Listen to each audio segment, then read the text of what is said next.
Hello, and welcome to VTV News. I'm Swathi Ganesh.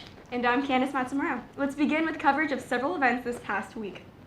On Friday, January 26th, VPB The Venue hosted Casino Royale, an event including free casino games, prize raffles, shirts, mocktails, and food. The event was held in the Student Life Center. VPB The Venue hosts late-night, unique programming events, usually one Friday each month.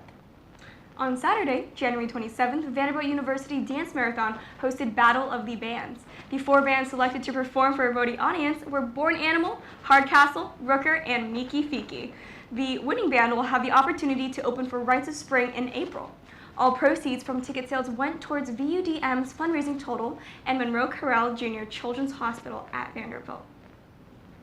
From Monday, January 29th to Saturday, February 3rd, Vanderbilt UNICEF is presenting the nation's first ever UNICEF End Trafficking Week in order to raise awareness of human trafficking.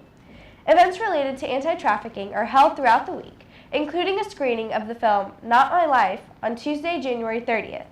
Students can also view a display on library lawn that follows the story of 2 trafficking victims alongside additional statistics and details. The week will conclude with a concert featuring Megan Wild on Saturday, February 3rd. On Monday, January 29th, Vanderbilt Programming Board's music group announced that Gucci Mane will headline this year's Rites of Spring. Rites of Spring is Vanderbilt's annual music festival and regularly attracts both students and members of the Nashville community. Gucci Mane, an Atlanta rapper, is often credited with helping create the hip-hop subgenre, trap music. Rites of Spring will be on April 21st to the 22nd. Tickets will go on sale Friday, February 16th and will cost $25 for Vanderbilt students. Ticket prices will go up to $35 on April 13th, a week before the show. There is no shortage of dialogue about mental health on campus. However, several Vanderbilt undergrads saw the potential for mental health awareness to spread through another platform, social media. The name of this campaign is the Listen With Me campaign. It's a platform to foster discussion about mental health on social media. A typical Vanderbilt student has all of these different pressures coming from all different angles, and we're always felt that we have to put our best foot forward and have to be this sort of perfect self. Our hands are in every different thing and all components are moving at once, and so a lot of times it's common to feel the stress and the anxiety, and we very much are overcommitment.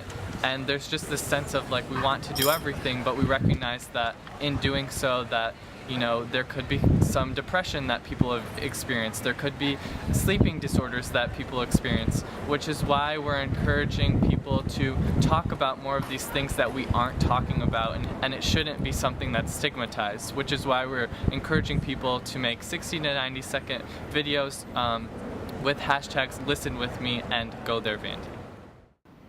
Gavulik describes the founders of Listen With Me as a group of friends, many of whom had personally dealt with the mental health challenges.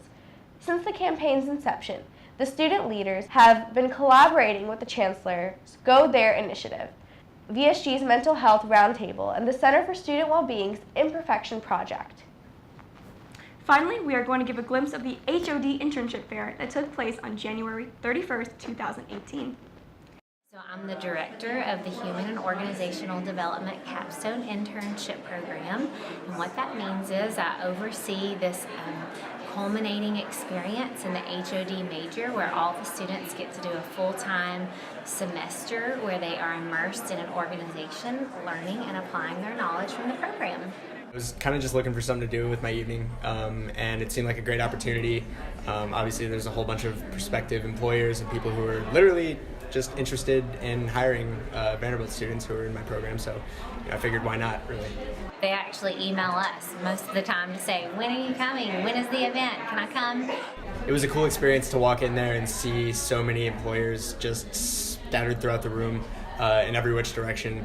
Some of my cooler experiences tonight were waiting in line for certain booths. I would strike up a conversation with a different employer in a different booth, and it would take off from there. Human and organizational development is absolutely one of the most unique opportunities available to Vanderbilt undergraduate students because they do have the ability to spend a semester-long internship work experience immersing themselves in an organizational setting. Yeah, I would say that being an HOD student, looking for internships is probably relatively easy, just because the field is so pertinent to so many different, potential professions and companies and industries that you can easily relate to most prospective employers. That's all for this week.